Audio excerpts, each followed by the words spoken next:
Farrell D. Moore, and I'm your host for this journey through the Valley of the Dragons of Creative Writing. Join us now as we prepare to meet the Dragon of Dissolution, otherwise known as the Water Dragon. But I slept.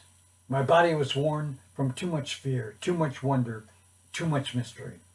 The fire danced a hypnotic, seductive dance. I kept my eyes open as long as I could, stretched out on the floor next to you. I would like now to think that it was out of a protective instinct for us both.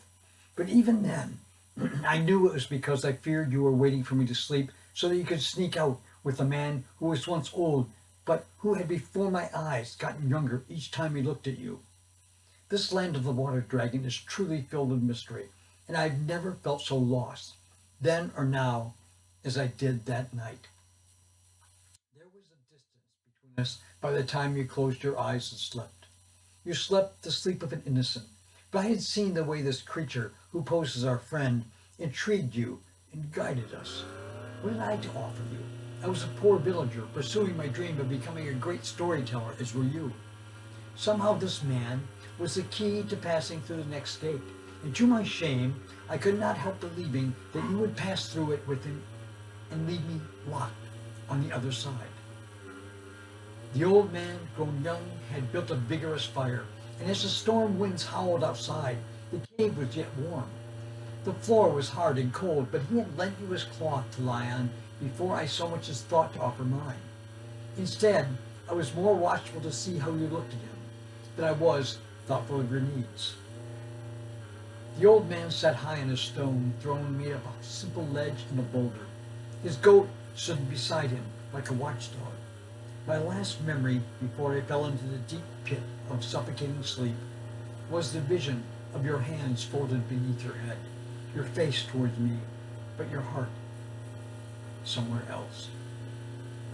I was shivering when I woke and saw the soft orange-red glow of a fire burned low.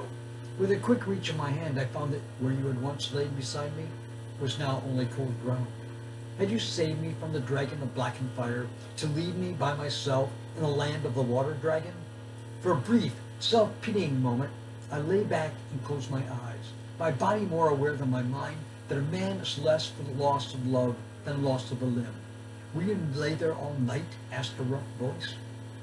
The sound of the old man's voice filled me with anger, and I got to my feet to find him and thrash him. He sat where he had been before, perched on his throne. Neither he nor his goat seemed to have moved. Where is she? I demanded. What have you done with her? Why, I have not moved from this rock seat, he says. Liar, I say. She was ready before you, he says, as though he does not hear me. You had been asleep only a moment when she rose, looked at me, and bid me goodbye. Without a word? I asked desperately. She implored me to stay and urged you on. He was truly an old man again.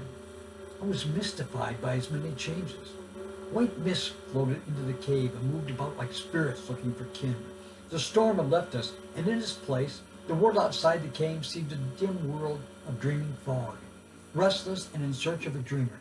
These vapors that suffused the cave were cool and moist on my skin, and the light of the pale and dying fire glowed them like a soft wick.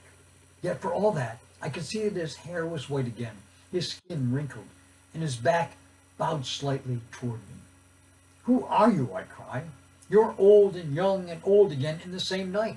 She has left to pursue our dream without me, and for comfort she leaves me an old man and a goat. Why did I ever take this journey with her?